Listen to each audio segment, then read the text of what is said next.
Me encanta la miniserie, supongamos que Nueva York es una ciudad, aparte de porque me encanta Nueva York, pues porque es un placer ver cómo Fran Lebowitz nos cuenta todo lo que ama y odia de su ciudad. Porque una ciudad es como un ser vivo, es como un ser querido un poco tocapelotas que amas y odias a la vez, pues tiene cosas que te encantan, no imaginas la vida sin esa persona, pero hay cosas que te tocan tanto las pelotas que es que de verdad que cogerías la puerta y no te ve más. Y así es como yo vivo todas las ciudades que he conocido y he amado, aparte de mi propia ciudad, Madrid. ¿Y por qué son así? Pues porque están hechas por gente y están hechas de gente, y es que eso lo determina todo. Lo determina todo y las hace imprescindibles para la vida en sociedad y en comunidad de este bichito gregario que es el ser humano. Vivo en la gran ciudad en la que nací, Madrid, una ciudad con mucho carácter y con mucha vida. Una ciudad de la que en cualquier momento puedes llamar a una amiga y tomarte unas cañas improvisadas, pasarte por alguna de las fiestas de barrio, irte a ver la puesta de sol más impresionante de toda Europa en un parque de Vallecas, ir al Rastro y comprar alguna antigüedad de dudosa procedencia, tomarte unas cañas allí mismo con los amigos y con unas sardinas, y a la vuelta pues pasarte a ver una peli en versión original. Y todo esto en un mismo domingo que para volver a casa siempre hay tiempo, claro. Esto es lo que más me gusta de Madrid, aparte, obviamente, de toda la cultura y el ocio que ofrece. Pero la cara B de la ciudad se me hace cada vez más cuesta arriba y podría llegar a expulsarme dentro de un tiempo. Alquileres desorbitados de pisos donde nadie querría vivir, tráfico pesado a todas horas con la contaminación del aire y el ruido que genera, cada vez más calor en verano a causa de la emergencia climática y todo más seco, por lo tanto hay más alergia, y a mí me han aparecido también que no tenía, y una gentrificación del centro y de los barrios con más sabor que está convirtiendo en parques temáticos lo que antes eran los barrios donde nosotros vivíamos. Parques temáticos de la cultura de los países viejos de Europa, parques temáticos para turistas que se llenan de franquicias, de pisos turísticos y del traqueteo incesante de las maletas de los turistas que van y vienen y nunca se quedan, siempre están de paso. Es una pena que los turistas, que cada vez vienen en mayor número, atraídos sobre todo por la vida que le damos a Madrid nosotros, sus habitantes, poco a poco se está encontrando con que la ciudad se está despoblando de sus vecinos, que están siendo expulsados a ciudades y barrios de la periferia por estas cosas y los precios desorbitados de la vivienda, claro está. Más del 50% de la población mundial vive actualmente en núcleos urbanos, que no tienen por qué ser grandes ciudades como esta, pero en núcleos urbanos muy poblados. Para 2050, los urbanitas, o no, porque igual cojo y me voy para el pueblo, seremos 2/3 de la humanidad. Los trabajos cada vez se concentran más en el sector servicios en las ciudades, a la vez que los servicios públicos y las infraestructuras, dejando a los pueblos pequeños sin centros de salud, sin escuela, sin vecinos. Estos urbanitas cada vez viven más en la periferia de las grandes ciudades, en lo que se ha dado en llamar el sedentarismo nómada. Barrios residenciales, ciudades y pueblos dormitorio. Necesitan el coche hasta para ir a comprar el pan. Apenas tienen vínculos comunitarios con sus vecinos. No hay espacio ni tiempo para esas relaciones que crean comunidad a través del apoyo mutuo y de los cuidados. Y estas personas cada vez notan más la necesidad de esa comunidad, de humanizar ese aislamiento y esa soledad que genera la forma en la que muchos viven y vivimos hoy en día, y de retomar la conexión con la naturaleza y con unos ritmos más de humano y menos de máquina productora. Para hablar de este tema me he traído a un urbanista, geógrafo y experto en sostenibilidad con el que vamos a tener una charla que no os podéis perder porque es súper interesante y yo creo que nos va a servir mucho.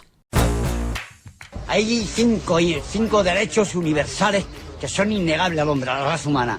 Uno es la vivienda, otro es la ropa, otra es la dignidad y, en fin, los dos se me han olvidado. Lo que es el ser humano, tan evolucionado para cosas como la ciencia, la cultura, la tecnología y tan brutito para otras como cargarse su propio hábitat, inflarse a Valium por estrés o a cuchilladas por una mala mirada. Él es una persona normal y corriente, nada más que es un asesino, criminal y estafador. ¿Quieres saber cómo hemos llegado a ser lo que somos y cómo mejorar a partir de aquí?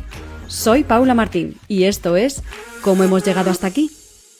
Bueno, hoy contamos con Antonio Giraldo, geógrafo, urbanista, divulgador en materia de urbanismo, historia, movilidad, arquitectura y ciudades sostenibles, además de portavoz del PSOE en el Ayuntamiento de Madrid en urbanismo, medio ambiente, movilidad y suplente en obras y equipamientos y políticas de vivienda. Ojo. Coordinador de sostenibilidad del PSOE de Madrid y el concejal más joven del nuevo equipo de gobierno. Enhorabuena por todo eso. Qué barbaridad, lo escuchas y todo. Y te da un jari, ¿eh? Muchísimas gracias, Paula, un placer estar aquí. Muchas gracias a ti por venir a Cómo hemos llegado hasta aquí para hablar de cómo hacer de las ciudades lugares más humanos, donde la convivencia entre trabajo, comercio, ocio y vivienda esté más equilibrado y además sitios más propiamente naturales, más adaptados a las consecuencias de la emergencia climática, pero también que busquen activamente su sostenibilidad, ¿no? Y la lucha contra este cambio tan brutal. Esto de que hemos hablado de que en 2050 se predice que 2/3 de la población mundial vivirá en ciudades, ¿cómo te suena? Pues es una tendencia prácticamente irrevocable. Y también te diría, no es del todo indeseable, ¿no? Y me explico, ¿no? Claro, una tendencia, hablamos del mundo entero, ¿no? Y aquí hay que diferenciar las velocidades que lleva el mundo. Claro. Por un lado está el mundo que llamamos occidental, el mal llamado primer mundo, ¿no? Por otro lado tenemos el resto de los países que quizás estén en vías de desarrollo, que están en un punto muy diferente al nuestro. Hay países en los que todavía la población rural casi supera el 50% o incluso más, ¿no? Y en estos países se está dando actualmente un proceso muy rápido de urbanización. Mala urbanización, pero urbanización al fin y al cabo, que es algo que nosotros en Europa ya vivimos durante el siglo XIX, durante el siglo XX, ¿no? Este famoso, la primera parte de la industrialización, en los que empezaban a aparecer fábricas en las ciudades, con grandes capacidades de trabajo, mejores condiciones económicas, una vida menos dura que la del campo, ¿no? Y ahí una gran parte ya empezó a migrar a las ciudades. Y sobre todo ya concretamente en España lo vimos de manera muy amplia con el éxodo rural de este siglo pasado, cuando el campo se modernizó de repente, donde antes había 15 personas trabajando, le hacía falta un tractor, ¿no? Y estas 15 personas además encontraban trabajo en fábricas en ciudades. Entonces, esto es una dinámica que el mundo, ¿no? que el mundo va poco a poco, pero va constante. La vamos a decir, tecnologización del campo, que esto hace que haga falta menos gente, la mayor capacidad de trabajo de las ciudades y también las condiciones. Y luego ya si quieres podemos comentar incluso la eficiencia de los recursos, etc. Es decir, que vivamos concentrados es algo deseable, pero esto no quiere decir que haya que dejar el campo y las tierras completamente despobladas y abandonadas, ¿no? Porque tampoco hace falta eso. Esto es digamos una doble vertiente, pero efectivamente probablemente vayamos hacia un 2100 con una gran población viviendo en las ciudades en el mundo, probablemente por encima del 60 o 70%, incluso 80%. Y dices que esto es deseable. ¿Por qué es deseable? Es deseable, yo te digo, tiene varias vertientes, ¿no? Esto de es deseable. Claro, si tú pones en la cabeza una favela en Río de Janeiro o un gueto en Mumbai, dices, sí, es una vida urbana, pero ¿esto es deseable? No. Quiero decir, claro. Hay que ver un poco las condiciones. Que vivamos más juntos es deseable en términos de eficiencia, porque hay menos distancias que recorrer, un servicio se puede prestar de mejor manera. Para que todo el mundo lo entienda, pues que un hospital que haya 5.000 personas alrededor o que haya 50.000 en el mismo radio, es mucho mejor que haya 50.000, será menos desplazamientos, menos tiempo, más eficiencia a la hora de dar servicio a todas estas personas, claro, con unas condiciones dignas, de calidad de vida altas, ¿no? Esto en el mundo occidental lo entendemos bastante bien. Estados Unidos puede ser una prueba de ello, ¿no? Que bueno, salvando sus deficiencias en otros puntos, pero es deseable en términos de eficiencia. Y probablemente también en términos de humanidad, ¿no? A los seres humanos pues nos gusta estar juntos, tendemos a rejuntarnos, por así decirlo, tendemos a formar grupos, desde que dejamos de ser nómadas, tendemos a estar siempre concentrados, ¿no? Y por eso se crearon las ciudades ya hace más de 2.000 y pico, 3.000 años o 4.000, y claro, es deseable, pero insisto, el gran reto es cómo satisfacemos las necesidades y la calidad de vida de una población urbana cada vez más creciente, especialmente con las externalidades que esto también introduce, negativas, ¿no? Es decir, cuando se forman súper conglomerados urbanos, hay que ver cómo los gestionamos. Y ahí es donde está el reto. El reto está ahí, ¿no? Es decir, cómo se gestiona una ciudad de 20 millones de habitantes en las que 10 millones viven en condiciones muy malas. Claro. Y aún así son mejores esas condiciones que probablemente las que tuvieran entonces en el campo, que puede que eran pobreza y miseria absoluta, ¿no? En algunos países del mundo.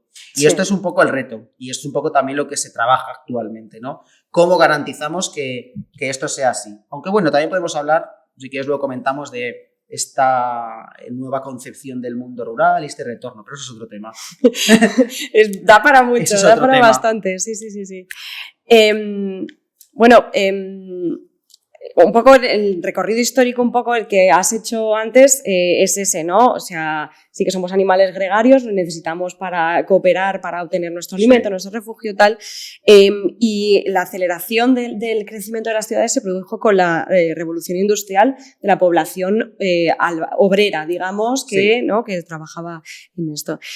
Ahí surgieron movimientos como la ciudad jardín o la ciudad lineal para llevar el campo a la ciudad. Esto me ha llamado mucho la atención. ¿En qué consistían? Mira, esto es muy curioso porque tiene un poco relación con lo que he comentado antes, ¿no? Y es que cuando surgen estamos en la etapa esta de la ciudad industrial, de repente aparece la industria, aparecen necesidades de grandes desarrollos para que viva la gente. Antes las ciudades eran mucho más pequeñas, pues la ciudad que habíamos casi heredado del periodo medieval, que eran pues ciudades algo más pequeñas, quitando algunas un poco más grandes, donde vivían prácticamente las clases más burguesas, nobles, algunas clases un poco más bajas, pero eminentemente la población era rural. El mundo vivía la mayor parte de la gente vivía en el campo, ¿no? Claro. En el momento en que las ciudades empiezan a ofrecer trabajos en masa con una cualificación y con unas necesidades de mano de obra muy altas, claro, se empiezan a plantear esto que te he dicho antes, ¿no? Oye, ¿cómo damos cabida en una ciudad con unas determinadas condiciones a grandes masas de población, ¿no? Ahora que por fin empezamos a hablar de que las ciudades ya no son algo que van creciendo porque sí, ¿no? Ha habido periodos de planificación en ciudades en el pasado, ¿no? En la época medieval es algo distinto, pero en este momento digamos que es cuando nace casi lo que actualmente podemos llamar las ciudades más modernas, por así decirlo, ¿no? Que es las planificaciones a brocha gorda, ¿no? Es decir, ahora de repente hay que hacer una enorme ciudad para obreros, ¿no? Claro. Porque tienen que venir 20.000 personas. Y aquí empiezan a surgir ideas, es decir, ¿y cómo podemos encajar ciudades que a la vez ofrezcan la calidad de vida que todos tenemos en mente, una ciudad con jardines, con parques, y que además sean ciudades densas y que estén vinculadas a una determinada actividad o cualquier otro tipo de circunstancia?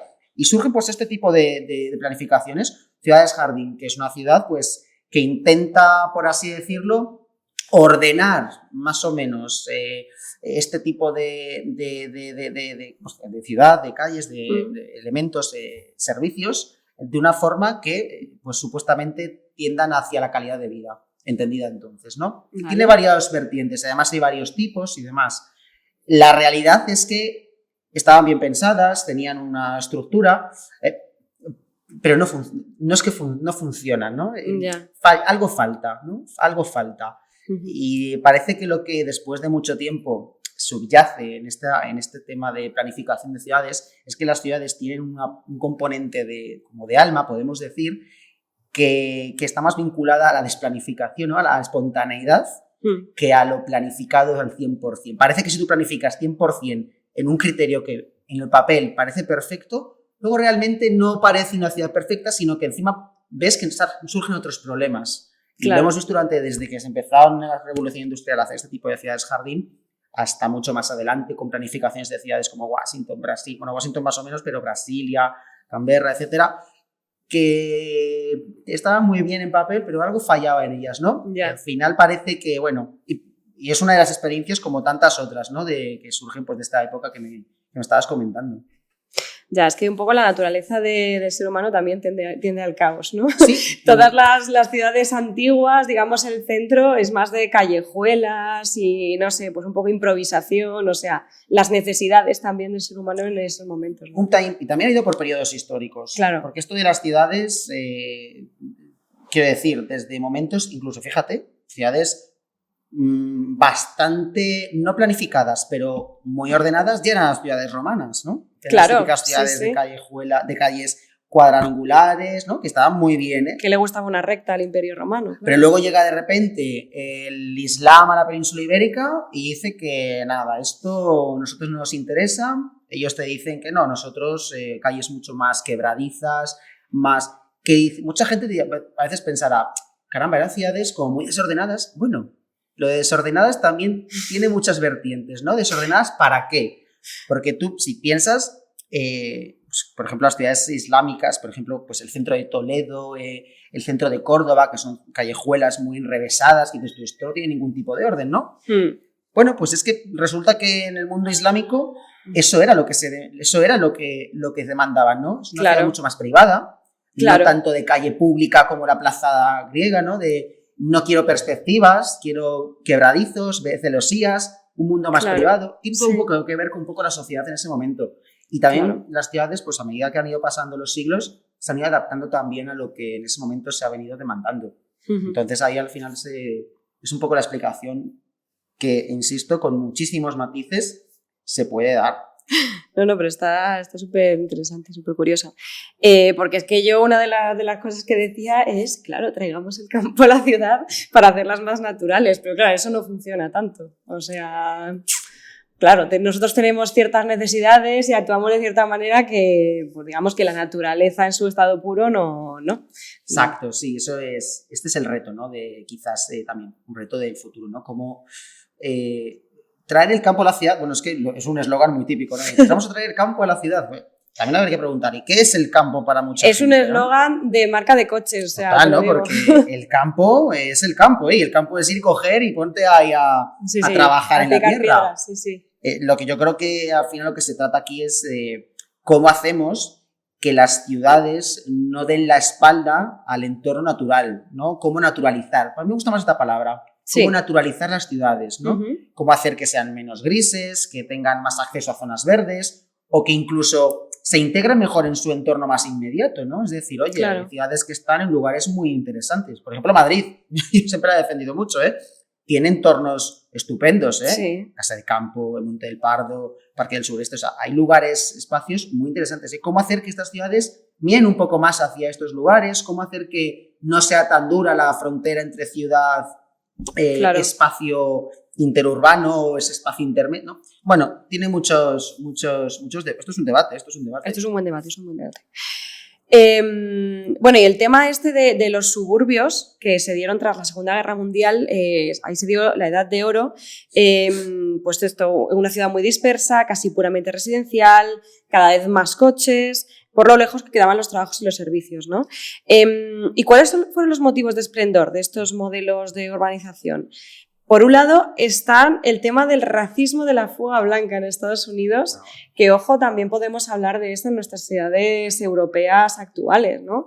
O sea, en lo que algunos barrios empiezan a entrar a vivir pues familias racializadas, familias de otras procedencias, pues las familias de allí pues se van yendo. No sé si esto pasa mucho en España, tanto como pasó en Estados Unidos, que fue un auténtico éxodo, digamos, a los suburbios, pero eso es un poco tal. Y luego también el tema este que estábamos hablando de los valores del aumento de la privacidad, claro, de cada uno su casita y rodeado por árboles que no me vea nadie, y de contacto con la naturaleza. Que bueno, contacto con la naturaleza domesticada, pues también te quiero decir, que no es... Exacto. Pues, y ahí hablamos de lo que estábamos comentando antes, de ese supuesto desmantelamiento de los servicios públicos de transporte en la ciudad de Los Ángeles, por ejemplo, que decían que General Motors, junto a otras compañías, pues Firestone, Shell y tal, habían, digamos, comprado las compañías de transporte público, de tranvías y ferrocarril, para desmantelarlas y que solo se construyeran carreteras y tal. Esto fue un poco, digamos, pues la edad, ¿no?, de oro de los suburbios en Estados Unidos. ¿Y en España cómo lo vivimos esto? A ver, es que Estados Unidos es un paradigma absoluto en el mundo y prácticamente no se ha repetido de la misma intensidad en casi ningún lado, ¿no? Estados Unidos en ese momento, en los años, a principios del siglo XX, estaba en una posición muy potente respecto a todo el mundo. Nadie le podía prácticamente igualar, solamente la URSS se acercó en algún momento mucho más adelante, ¿no? Y claro, Estados Unidos recibía un montón de inmigración, ciudades crecían mucho, la industria se hizo muy potente, había un componente racial muy importante, ahí empezaron también hubo movimientos pues, de liberación, de contra el racismo, ¿no? Empezaban ya este movimiento de lo que conocemos como la sociedad estadounidense al final, ¿no? Porque al final la sociedad actual es la consecuencia de todo aquello, ¿no? Entonces, claro, una industria que crecía, unas ciudades que se expandían, y además se expandían en territorio mucho, crecían en extensión, ¿no? En grandes barriadas, y además muy, no guetos, bueno, pero muy racializadas, ¿no? Muy concentradas la población, ¿no? En determinados lugares unos, otros, ¿no? Y como que vivían un poco dándose la espalda, cada uno con su función, un poco, una ciudad como muy compartimentada, muy funcional en cuanto a flujos, espacios, algo que luego pudo quizás derivar en la famosa Carta de Atenas, ¿no? Cuando empezamos a hablar de lo de... Sí. Ya hablaremos de ella seguramente. Y efectivamente esto luego ha configurado pues, un modelo de no solo de ciudad, de sociedad. Y el modelo de sociedad en Estados Unidos fue el modelo del culto es muy duro lo que voy a decir, pero es tal cual, el culto a la individualidad, que es el famoso sueño americano. Sí. Oye, que es cierto, y era un país donde se podía triunfar y podías hacer mucho dinero.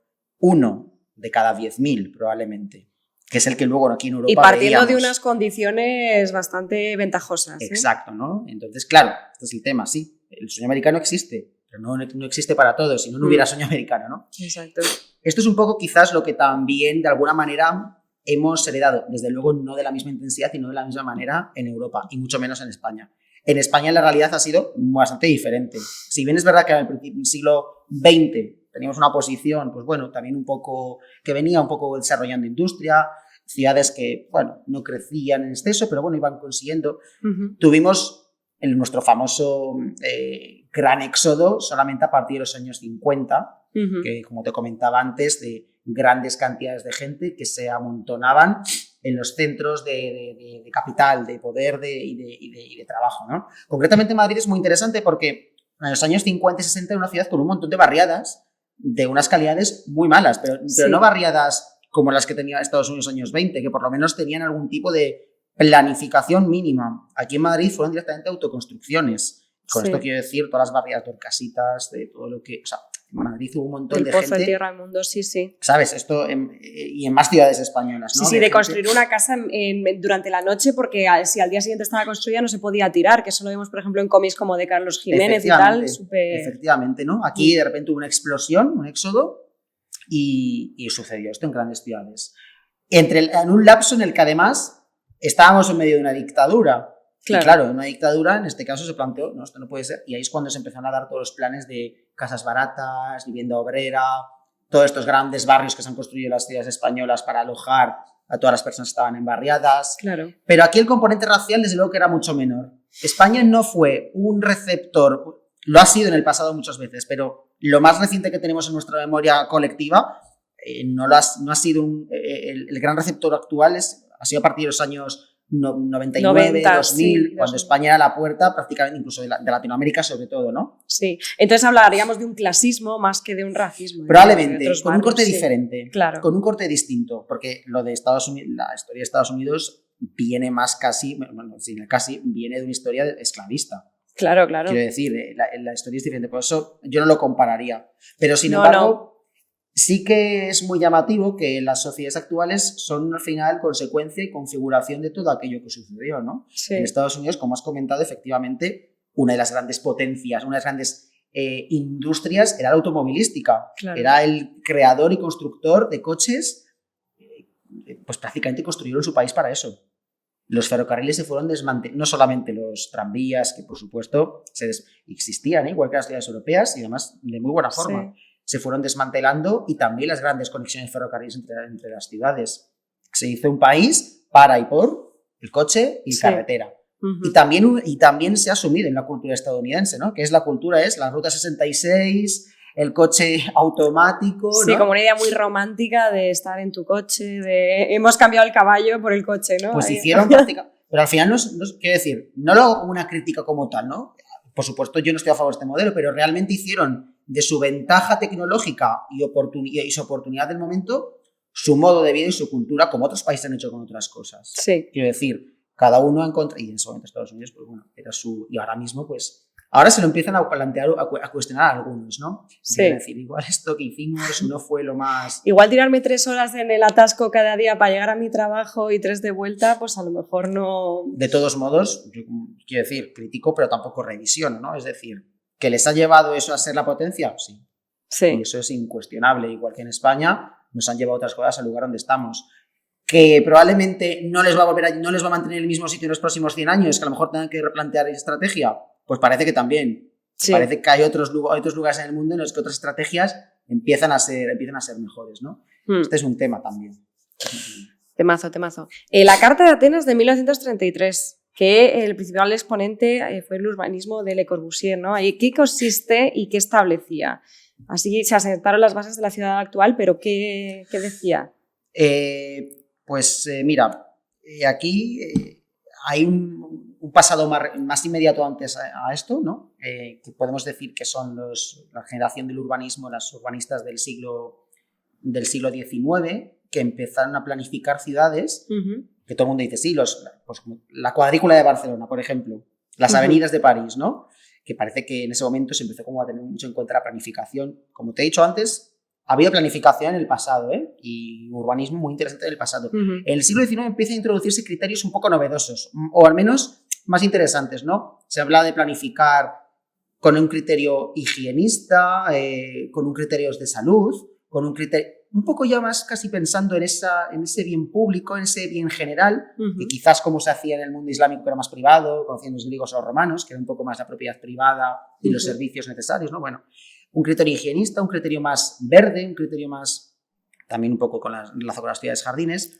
En la Carta de Atenas se empieza a hablar de que el urbanismo, además de todo esto, tiene que ser algo funcional y que puede funcionar y puede que tenga mucho que ver como una máquina, por así decirlo, ¿no? Claro. Que una ciudad puede tener su corazón, sus espacios de servicios que están en un lugar concreto, sus arterias que te llevan a los lugares de vivir, sus arterias que te llevan a los lugares de gobernanza, y todo esto forma una especie de máquina que si se articula y se planifica y se traza bien, funciona perfectamente. Claro.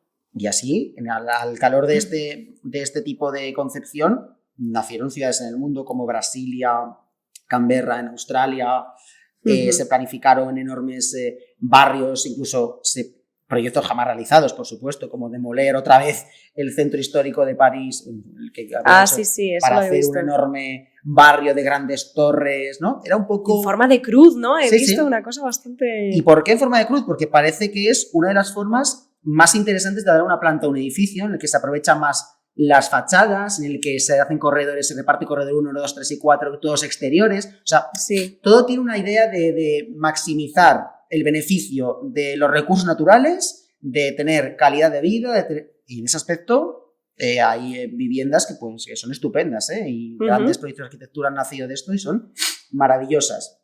Así como creo que la arquitectura moderna, racionalista de estos años es muy buena y atinó bastante, en mi opinión, el urbanismo, y probablemente la mayor parte de los urbanistas fue nefasto. Y te lo voy a decir así, es muy interesante como ejercicio teórico, pero la realidad es que estas ciudades ya no funcionaron en el momento de que se pusieron en marcha, y desde luego hoy en día no solamente no resolvieron los problemas que tenían, sino que han acarreado otros nuevos que entonces ni se llegaron a imaginar. O sea, eran ciudades en las que la escala no era humana. Escala, una avenida, a lo mejor 150 metros al otro lado, no te la cruces andando ya. Coche, claro. Y esa no es la ciudad que se está demostrando mejor en la que puede vivir un ser humano, ¿no? Nosotros que necesitamos vivir en comunidad, y esa ciudad hacía todo lo contrario. Claro. Te individualizaba y te extendía en un espacio en el que no se creaba relación social. Las ciudades funcionales. Tu trabajo, tu casa, tu vida, tu oficina de correos, tu tal y vuelta. Todo ¿no? súper separado. Funcional totalmente. Como una máquina, estupendo. Pero eso no es una ciudad. Ya. o al menos no la concepción, lo que tiene que yo creo que es una ciudad. ¿Y no se basa en esa planta, digamos, los PAUs, las tablas, San Chinarro, tal, esos nuevos desarrollos, por ejemplo, en Esto la es ciudad una de Madrid? crítica, pues mira, está evidentemente no en la misma escala, pero tiene una relación bastante interesante, ¿no?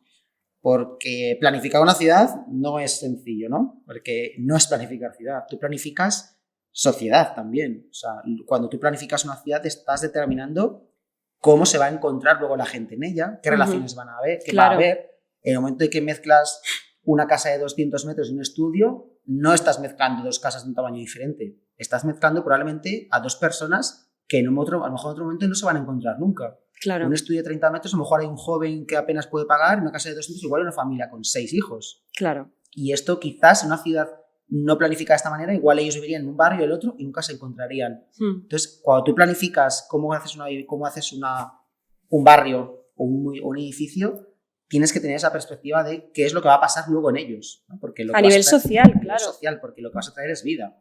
Claro. Entonces, esto es importante. Entonces, por eso, en los nuevos desarrollos de los años 90, 2000, incluso algunos que venimos todavía haciendo hoy, este criterio parece que no sea, como una crítica también personal, no se ha pulido, no se ha trabajado de la manera en la que actualmente yo al menos defiendo debe trabajarse, ¿no? Hay barrios en los años 2000 que se parecen un poco más, no en esa escala, a esas ciudades planificadas que a lo que quizás una ciudad debería ser. Claro. Probablemente no en ese tamaño desmesurado, esa funcionalidad extrema. Ahora hay desarrollos mucho más mixtos, pero sin embargo se han introducido otros valores que también van en la línea de esta individualidad, ¿no? Pues por ejemplo, una ciudad nueva planificada en los años 2000 sin un acceso al transporte público, al final me estás redundando en un modelo de movilidad abocado al coche. Sí. Esto ya te está dando una idea, es decir, puede ser que ya de tu casa bajes al garaje, que lo tendrá, salgas, vas a comprar, vuelves a entrar al garaje y vuelves a subir a tu casa. Es decir, ya estás evitando de alguna manera el espacio público. Totalmente. Y esto se planifica, ¿no? Y además normalmente suele haber supermercados, no tiendas de proximidad o digamos más pequeñas, ¿no? En la que pues un cajero o un tal, ya las cajas estas en las que ni siquiera tienes que interactuar. Este es el tema, ¿no? O en una urbanización de edificios, en centros comerciales, porque los bajos de los edificios, muchos de los barrios, son paredes, son paredones, porque garajes. Los bajos o son garajes o son viviendas también, o es la piscina comunitaria. Claro. Que está muy bien tener piscina, pero muchas veces te fijas, estos bloques de piscina, las casas que hay son todas iguales. 2 dormitorios, mismo precio, y al final te vas a encontrar en tu urbanización gente igual que tú. Claro, no hay diversidad social. Y los amigos de tus hijos serán los niños de la parcela. Y no usarás la piscina porque estará petada de niños todo el rato. Exacto. Y además en Madrid, y fíjate la dimensión, además en Madrid, por una política que existe en Madrid, que es la famosa libertad de poder llevar al niño al colegio que tú quieras, podrás incluso hacer que nunca se encuentre con niños que sean diferentes a él. Sí, sí, sí. Y esto es real y a mi juicio un poco perverso. Sí. Yo lo considero así. Hay mucha gente que esto lo defiende y puede que tengan unos argumentos que también podemos debatir, pero el no encontrarse con gente diferente a ti en ningún lado hace precisamente lo que siempre hemos criticado, ¿no? Guetos y compartimentar la ciudad. Guetos, no en el mal sentido de la palabra de... No, que al final, bueno, pues los chavales que viven en un barrio van al cole de su barrio, sea el que sea, ¿no? Y esto luego provoca que en el futuro, pues probablemente estas personas no tengan una sensibilidad, no sean sensibles a problemas que no les hayan afectado nunca, o que ni siquiera hayan visto. Sí. Y esto es lo que la ciudad funcional nunca supo resolver.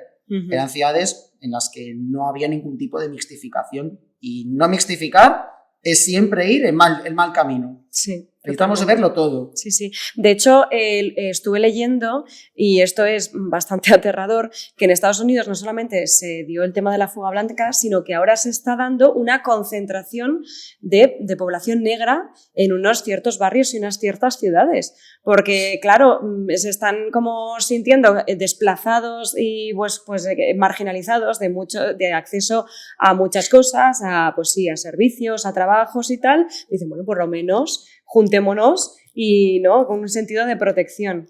Claro, esto es pues lo mismo, ¿no? Es la necesidad de intentar buscar, de maximizar los recursos de los que dispones. Sí. Y muchas veces en una posición de discriminación o minoritaria, el mayor recurso que tienes es el que somos muchos.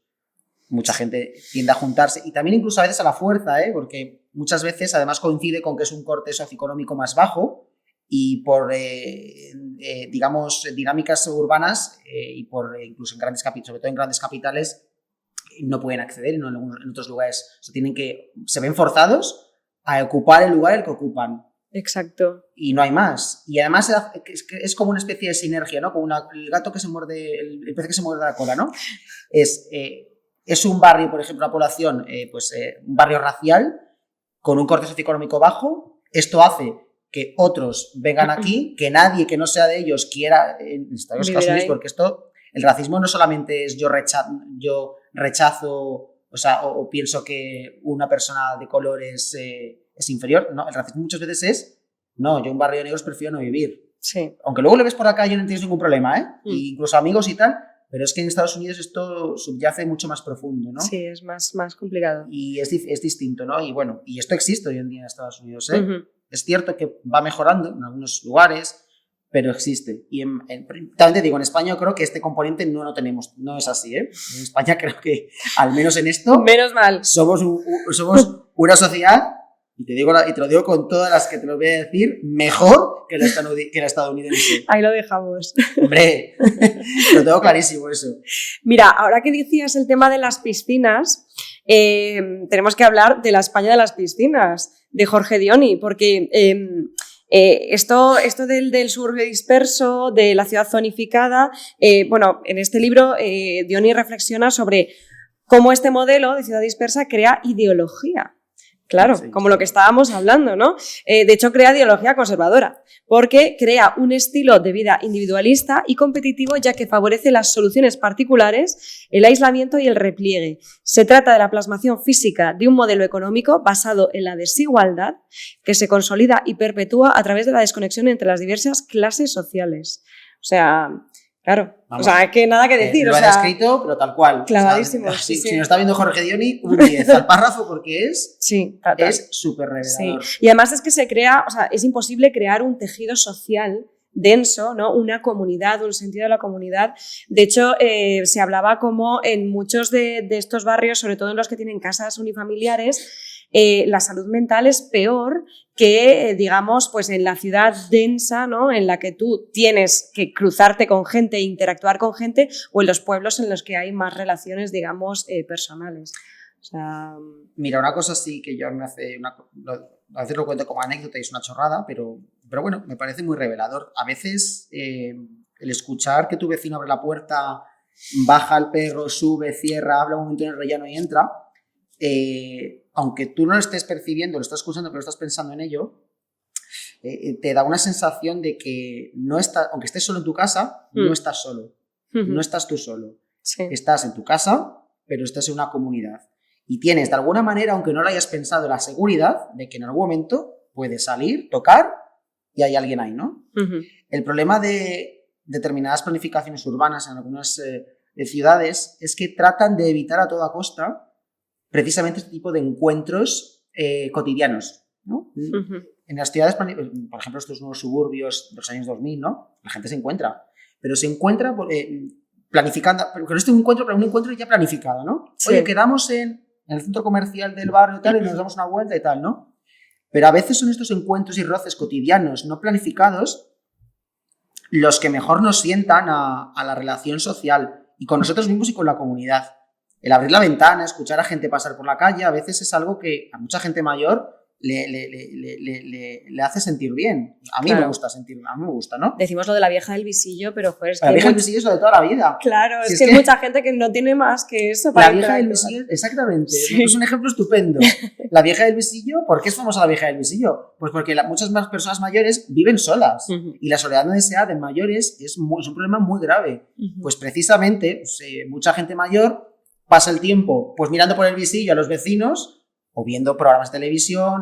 Quiero decir que esto es un tema, ¿no? Y por eso Jorge Dioni, y muy atinado en el libro además, que es estupendo, pues nos habla de que hay una necesidad, no, hay una planificación demasiado individualista de las ciudades, Pero quizás, y aquí yo introduzco mi duda, ¿no? No sé si por una voluntad real de que sea así o meramente por el hecho de que la ciudad planificada a nivel individualista es también, quizás, la que mejor rendimiento económico da a la hora de su planificación.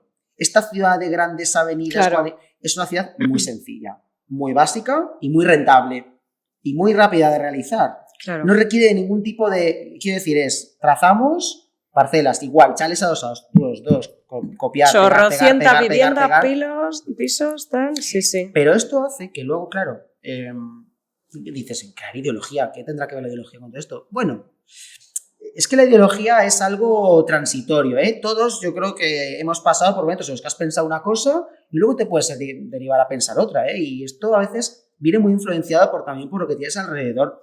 Y ves realidades y te hacen plantearte algunas cosas, ¿no? Por ejemplo, y esto se ve, ¿no? Es decir, la gente que vive, por ejemplo, en una urbanización, en una parcela con pues lo que te he comentado antes, ¿no? Una típica con piscina, una parcela con niños, tal, pues tiende a preocuparse más de que probablemente hay un colegio cerca donde estén estos niños, que sea un colegio en el que puedan ir con sus amiguitos que ya conoce de la parcela, cosas de estas, ¿no? O si tú tienes un pequeño jardín en tu chalet adosado o tu chalet lo que sea, te empiezan a preocupar otras cosas, quizás como la seguridad de tu vivienda, exacto, ¿no? Sí. El que, oye, si alguien me salta la valla y a lo mejor es más sensible a un anuncio de unas alarmas concretas. De una famosa compañía de alarmas. A lo mejor es más sensible a un anuncio de unas alarmas y tiendes más a ponerla, ¿no? Claro. O a lo mejor te preocupan otras cosas que a lo mejor sin ser real en su magnitud,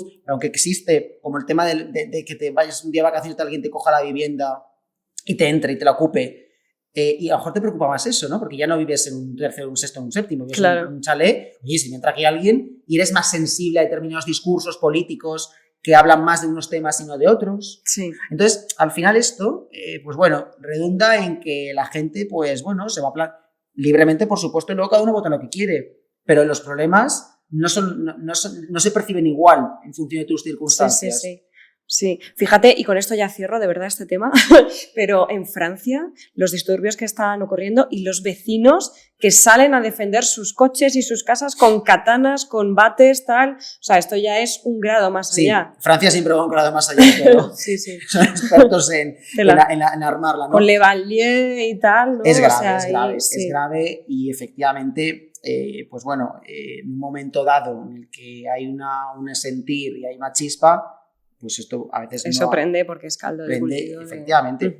Pero esto prende mucho menos cuando hay un sentimiento potente de comunidad en el que sabes que al final tienes la seguridad de contar con una sociedad, pero también con un Estado, ¿no? Que también está encima. Claro. Porque esto del Estado pequeño, yo mi vida individual, yo soy dueño de todas mis... Sí, pero bueno, pero que el tener la seguridad de que hay un bien público, ente superior, que siempre está vigilante en todo, al final eso, bueno, yo creo que al menos yo creo que es mi ayuda a sentirte seguro y no buscar tú defender, stand your ground. Pero yo no quisiera llegar a ser el señor de Wisconsin, que su seguridad es la escopeta detrás de la puerta. Sí, total. Porque esto existe. Total. Madre mía. Bueno, vamos a pasar a las ciudades del futuro. Sian Aranian, ¿cómo juntarnos todos sin morir en el intento? Esto es algo que he intentado, aparte, bueno, pues del urbanismo moderno, que también tiene muy en cuenta el tema de la sostenibilidad y el tema un poco de esto de construir tejido social, ¿no? Pues el objetivo 11 de la Agenda 2030 de la ONU, que es lograr que las ciudades sean más inclusivas, seguras, resilientes y sostenibles. ¿Cómo serían esas ciudades? Preguntón. ¿Cómo lo hacemos? ¿Cómo lo conseguimos? Pues mira, como hemos empezado hablando, sabemos que las ciudades van a seguir, al menos durante un tiempo largo, creciendo, ¿no? Parece que, no se sabe todavía, ¿no? Pero parece que llegará un momento en el que el crecimiento se estabilice, se estanque, no se sabe, ¿eh? Lo mismo esto se dispara y inventamos la agricultura hidropónica o lo que sea y hacemos tomates en tu casa y los fabricas tú mismo, ¿no? Bueno, no sabemos. En cualquier caso, las ciudades tienen un reto, sobre todo un reto muy marcado por algo que has mencionado al principio, que es la emergencia climática. Y esto es probablemente, hoy lo vemos un problema, dentro de unos años será un problema muy grave y además una realidad en muchos lugares. Bueno, ya lo es, o sea, inundaciones en las ciudades que están causando muertes, incluso pérdidas muy importantes económicas, después de muchas sequías que también han provocado cosechas que se van al garete y, bueno, en fin, es que, vamos a ver, es que generalizado, es que ya lo estamos sufriendo. Este es el problema, ¿no? Y además, mira, esto es como el cuentecito este de la rana, ¿no? Que si tú la metes una rana en una olla hirviendo, saltará y se irá porque le quema el agua. Si tú la metes en agua fría y la pones a calentar poco a poco, acabará muriendo sin haberse dado cuenta. Sí. Esto es lo que nos va a acabar pasando. No va a llegar un día que de repente estemos a 50 grados, sino que poco a poco iremos normalizando que esto siempre ha sido... No ha sido siempre así. Y hay datos que nos demuestran que los episodios extremos cada vez son más frecuentes y más intensos. ¿Cómo vamos a hacer que las ciudades ahora, donde una calle antes pasábamos a 25, tengamos que pasar a 27 ahora, a 30... o lugares donde a veces llovía y ahora bajan torrentes de agua, ¿no? Claro. ¿Cómo vamos a adaptar esto? Este es el reto de las ciudades del futuro. ¿Cómo las vamos a adaptar a las consecuencias? Que no te digo ya para el cambio climático, o sea, en fin, pero son otras palabras. Te digo, ¿cómo les vamos a adaptar a las consecuencias que ya estamos viviendo? Y este es el reto que tienen. Y además, ¿cómo se va a hacer esto de una manera justa con las personas que más sufren estas consecuencias? Porque no son las del jardín o las personas que tienen su coche, no. Son las personas cuyo único medio es lo poco que tienen. Claro. Es decir, son las personas que viven 6 en una vivienda, que no tienen prácticamente acceso a incluso a servicios. Lo vimos en la pandemia. Quédate en casa. ¿Qué casa? O sea, había varias generaciones, muchísimas personas viviendo en un piso, los sin techo. Exacto. ¿En qué casa se quedaban? Exacto. Claro. Ellos y esas personas son las que más sufren las consecuencias del cambio climático.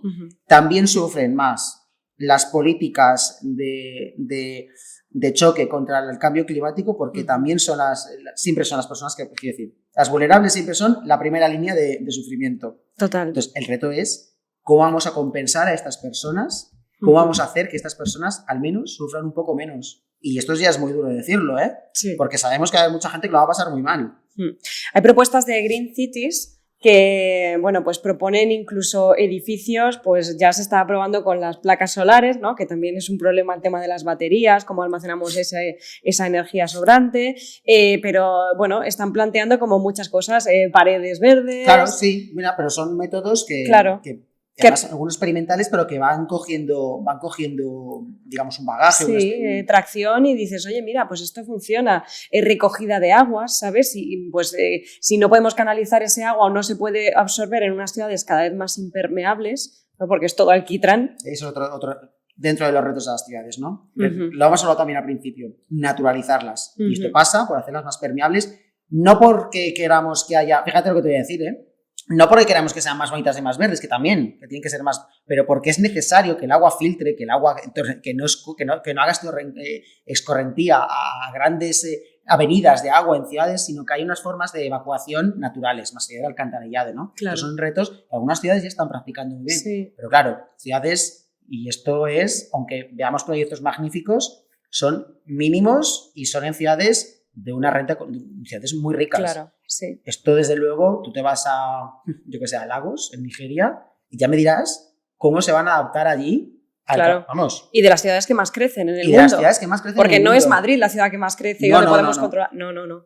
Pues sí, en este sentido, hay las ciudades esponja en China, ¿no? Que, sí, que tienen, pues digamos, elementos que no son tan impermeables como el alquitrán, el cemento, tal, sino, pues digamos, más permeables, drenaje, ¿no? Más naturales, que puedan llevar, digamos, a las aguas de escorrentía, ¿no? Un poco para también recoger, aparte de los estanques de tormentas, como tenemos uno aquí cerca. Tenemos uno aquí cerca, sí. Que es el más grande del mundo. Me flipé el otro día. Yo tampoco lo sabía, ¿eh? Una vez hablé en Twitter de este tema y alguien me lo comentó y dije yo, ¿qué dices? Y dije, sí. Me aluciné. Sí, Arroyo del Fresno, creo. Sí, pero hay uno enorme en Japón que cubre todo el área metropolitana de Tokio, que son 5.000 metros cuadrados. Y claro, dices, bueno, pues en países en los que sufren más, digamos, pues las inclemencias climáticas brutales, o sea, pues sí, tifones, terremotos y tal, es donde mejor se están adaptando para lo que todos nosotros nos vamos a tener que adaptar. Porque pero es que además, mira, te voy a añadir una variable que yo creo que es justo la llave para que esto tire adelante y funcione en el futuro, que yo creo que va a funcionar. Es más, incluso veo a partidos Dila ya. cada vez muy escépticos diciendo, bueno, puede estar bien, ¿no? Y es que adaptar las ciudades y hacer esta que hemos llamado transición, por así decirlo, es que no es solamente una necesidad porque no sea imperioso por vida, sino que es que además es una oportunidad económica. Es decir, es que este cambio además reporta beneficios, es decir, es bueno para todo y para todo el mundo. O sea, es que además es una oportunidad económica. Aquí los chinos estuvieron muy al ojo y dijeron en los años 2000 a principio, dijeron, espérate que Estados Unidos está ahí metiéndose en un lugar que ya veremos con esto de los coches, cómo lo hace. Y los chinos, a pesar de que, bueno, en fin, en su magnitud de problemas que tiene China, ellos dijeron, nosotros queremos vender aquí material verde para... Y hoy en día son los principales exportadores de paneles solares. O sea, quiero decir que esto todavía es una concepción de modelo, ¿no? Sí. Y no solo eso, ¿no? Es decir, oportunidad económica para casi todo, industria verde, energías renovables. Sí. O sea, realmente el cambio hacia la adaptación es también un cambio a un modelo de economía mejor. Sí. Y yo creo que un modelo de economía en los que los seguros no van a tener que pagar las grandes indemnizaciones que están teniendo que pagar ahora por los desastres atmosféricos, que, ¿sabes? No es solamente que haga más calor, es que realmente son perjuicios de millonarios. Por ahí va todo eso. Y de hecho, fíjate cómo creo yo que esto está funcionando en general en el mundo, o al menos vamos de un buen camino, que la pelea, incluso política, no es tanto de esto sí, esto no, sino de o ahora o mañana, ¿no? Es casi más un poco de... espera un poco más, ¿no? El tema este de los coches, 2035, 2050. En plan, no me quiero gastar este dinero en mi legislatura. Es un poco de espacio de tiempo, pero creo que todo el mundo tiene el horizonte al menos, decir, en algún momento vamos a tener que hacer aquí y se acabó esto, ¿no? Sí. Igual que se ha hecho en el pasado con otras tantas cosas, ¿no? Total. Entonces, bueno, yo ahí, a pesar de, lo digo por no ser un catastrofista, porque yo hay algo de margen, soy muy optimista en este tema, ¿eh? Y creo que España va por un camino bastante bueno. O sea, el tema de energías renovables, España es un país que lo tiene a punto de caramelo para el futuro. Sí. O sea, quiere decir que tengamos... A pesar de que no cubre ni por asomo las grandes necesidades de energía y lo que aportan, digamos, los combustibles fósiles. Pero cada vez más. Y ahí está el tema. Más. La tendencia es muy buena. Y eso es yo creo que el punto optimista. Vale, te tomo la palabra.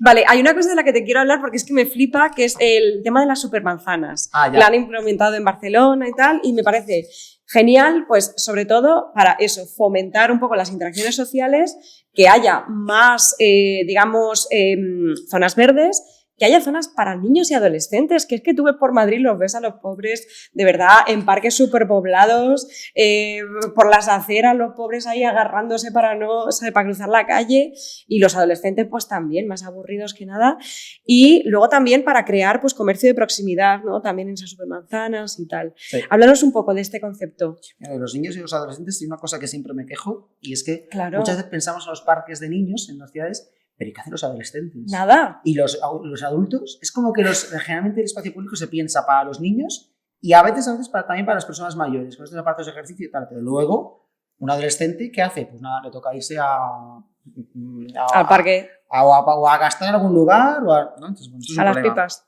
Pero efectivamente, el proyecto de supermanzanas, que ya es una cosa que se venía hablando de los años incluso 60 y 70, ¿no? Mi idea es muy simple, ¿no? Eso es simplemente hacer una jerarquía en el viario. Es decir, oye, no todas las calles tienen por qué tener el mismo tráfico. Podemos hacer una jerarquía. Unas que sean principales para el tráfico, grandes tráficos de flujo de un lado a otro de la ciudad, otras que respondan más a un poco al barrio y otras que simplemente respondan a esa pequeña manzana, a la supermanzana en este caso, ¿no?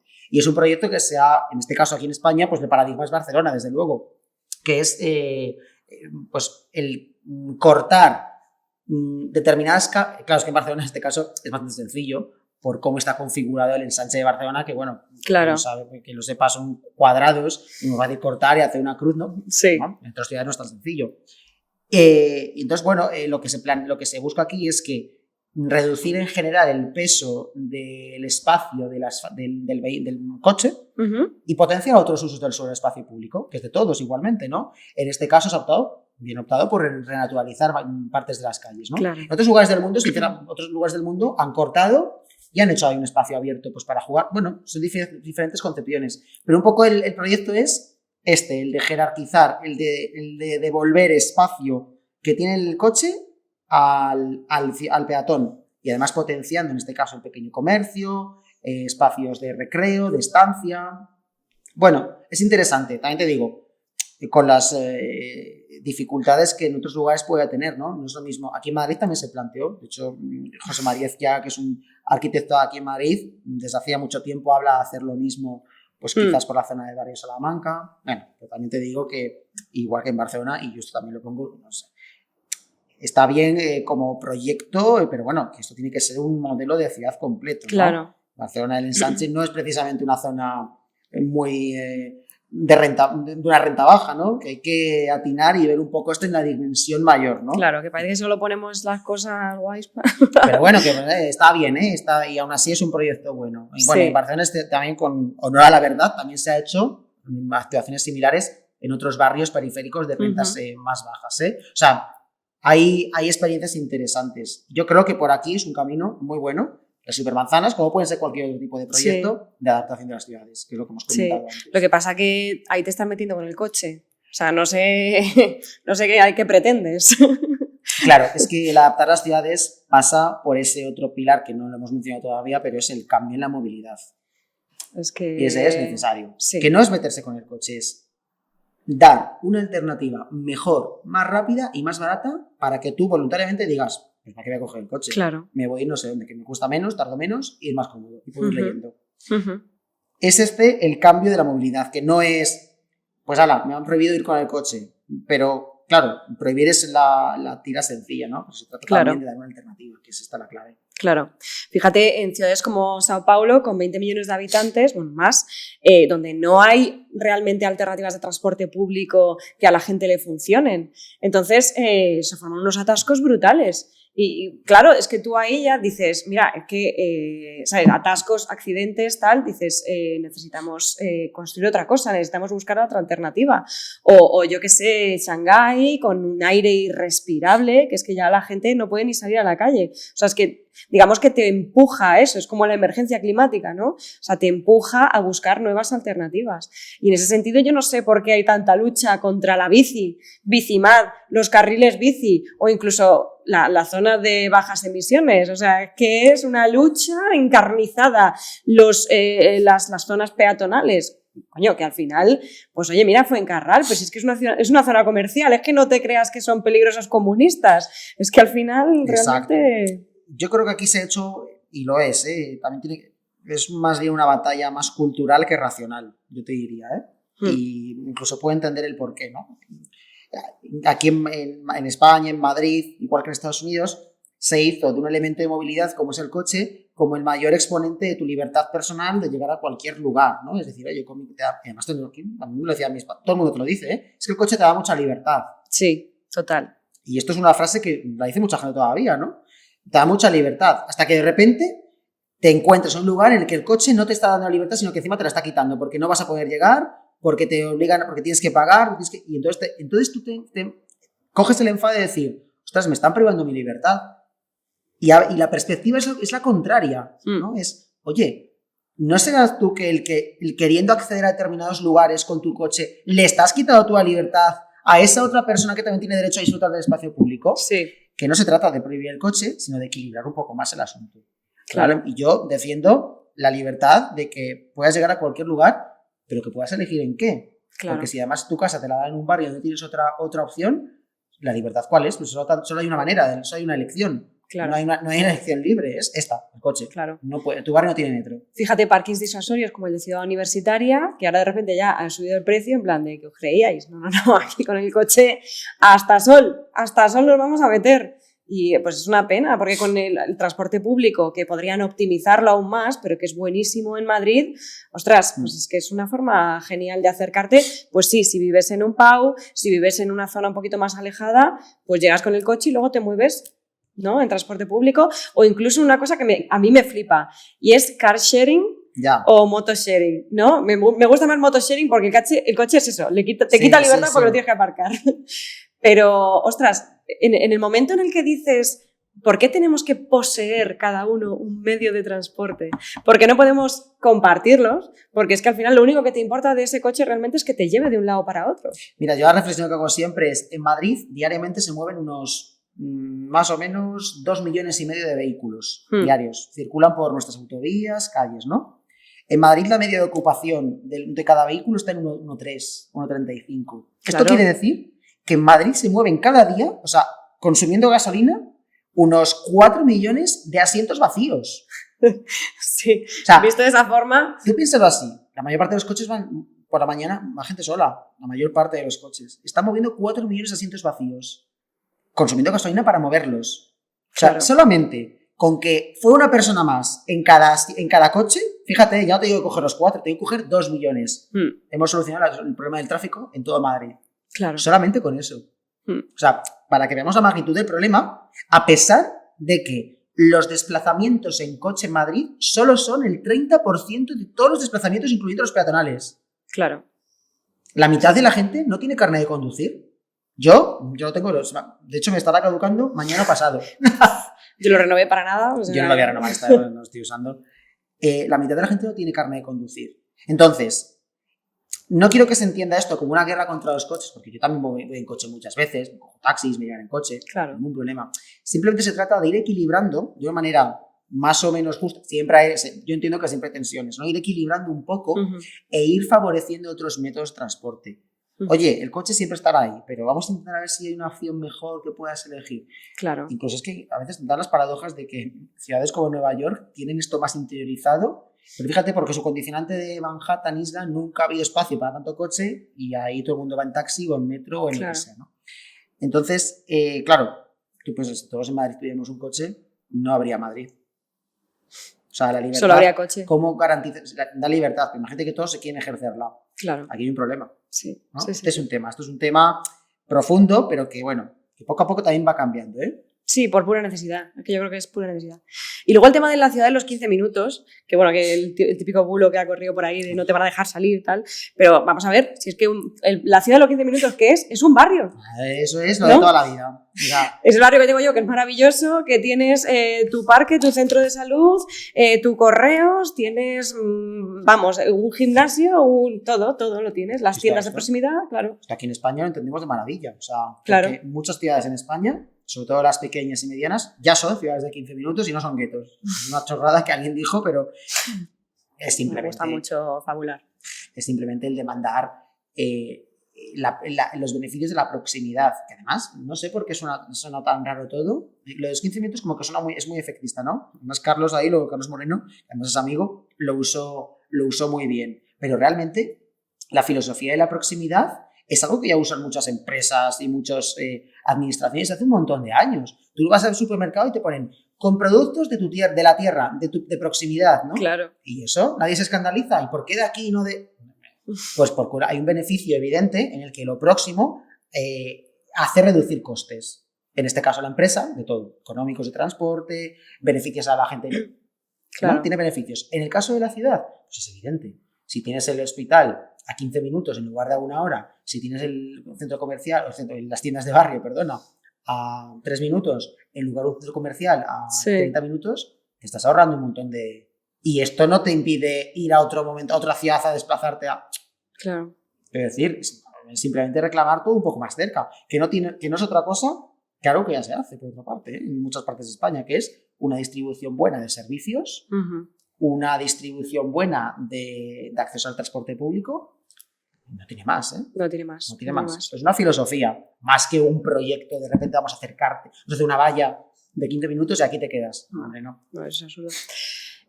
Bueno, ya para terminar, el tema vivienda, turismo.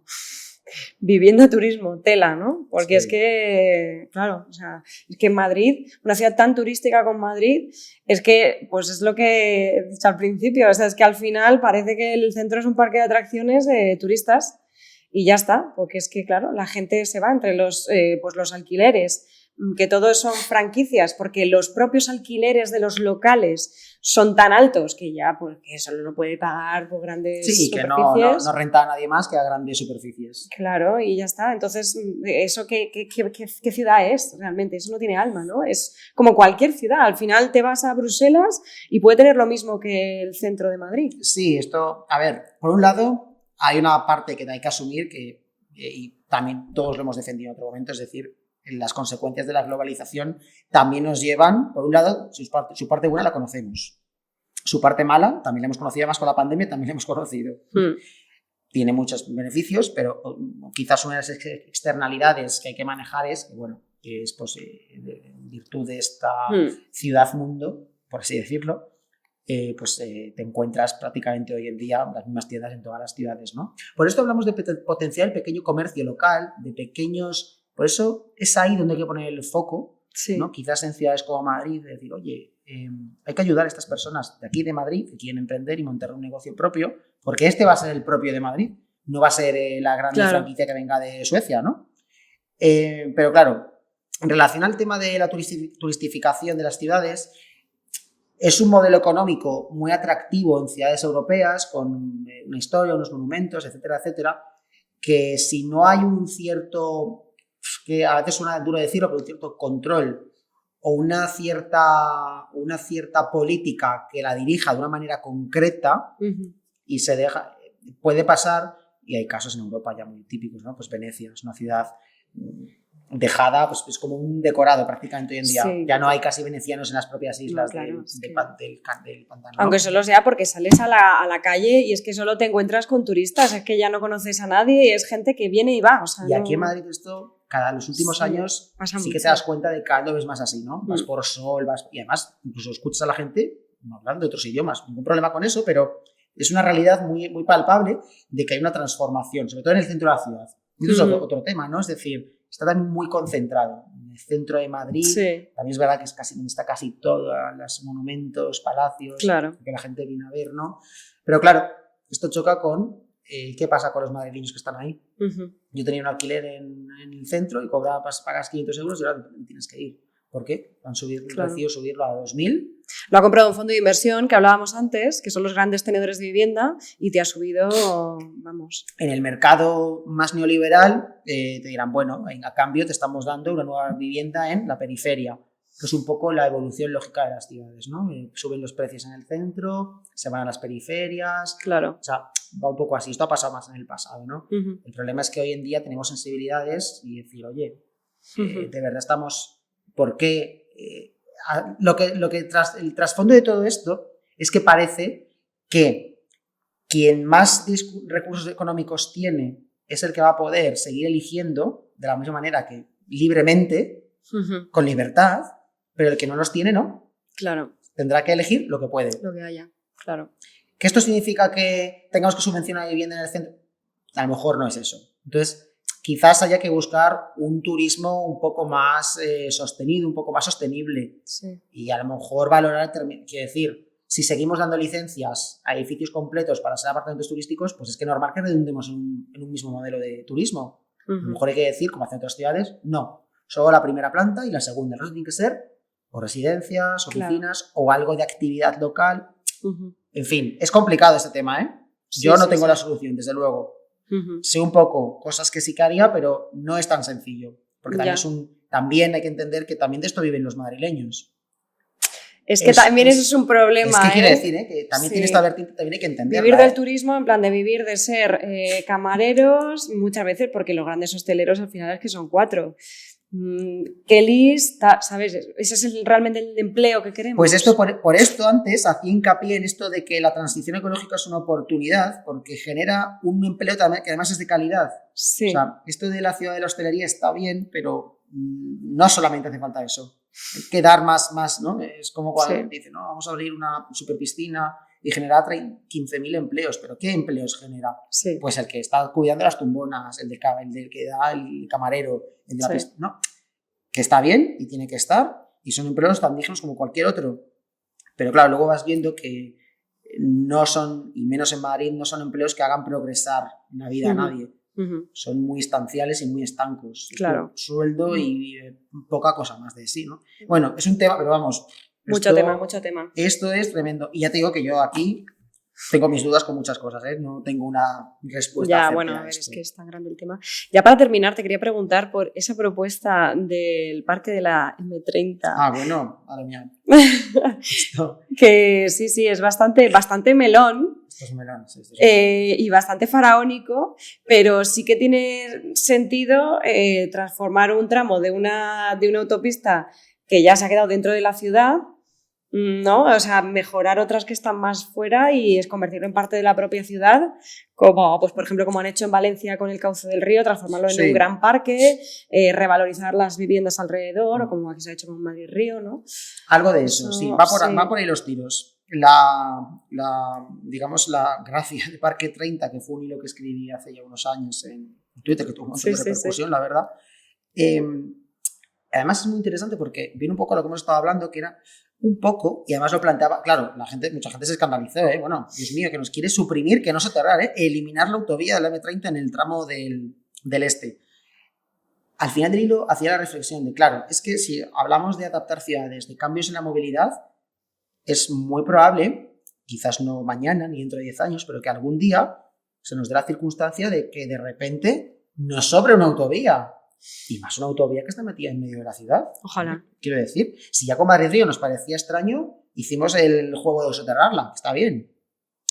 Pero claro, en el futuro, si vamos a un modelo de movilidad diferente, con menos coches, con transporte público, probablemente podamos plantearnos algo así y decir, bueno, pues igual esto no hace falta. Pues Madrid tiene tiene una capacidad diaria enorme y aún así se atasca. Quiero decir, que es que también este es el tema, ¿no? Sí. Entonces, lo de Parque 30 al final es un poco la filosofía de decir, ¿qué vamos a hacer en nuestras ciudades para que estos proyectos dejen de sonar tan idílicos y puedan ser reales? Pero otras veces en el pasado se han hecho proyectos que sonaban idílicos y hoy son reales, ¿no? Uh-huh. Entonces, era la reflexión sobre todo. Ojalá, bueno, yo, si por mí fuera... Hombre, y si por mí fuera de naturalizar un poco más la ciudad, que es eso, es que es mucho alquitrán. Eso, demasiado coche. Demasiado sí. Todavía. Pero bueno, pues nada, pues muchísimas gracias, Antonio, por venir. Un placer. Ha sido un placer, ha sido un gustazo hablar aquí de estos temas tan interesantes, sí. La verdad, y que tanto pues, nos atañen viviendo aquí. Y veremos si me expulsa la ciudad al final o no. Poco a poco yo creo que yo ya te digo, me quedo con que yo soy muy optimista en general, pero en esto también. Y creo que la gente tiene claro que cosas tienen que cambiar. Que a veces nos harán decir, bueno, pues igual esto ya no lo tengo que hacer así, tengo que hacer de otra manera, pero yo creo que todo el mundo está dispuesto a poner algo de su parte. Bueno. Y con eso me quedo. Venga, ahí lo dejamos. Muchas gracias, Muchísimas gracias, Paula. Si te gusta este podcast, sígueme en redes sociales para no perderte nada.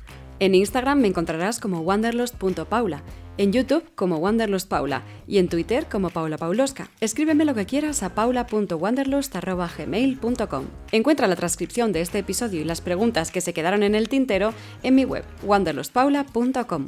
Suscríbete a mi newsletter si quieres recomendaciones de podcast, libros, documentales, artículos y otro contenido relacionado con cada episodio. Idea original de cómo hemos llegado hasta aquí, guión, producción, edición y redes sociales, yo misma, Paula Martín Camargo. Arte, José Manuel Moreno. Animación, Stefano Zambit. Grabado en Estudio 35.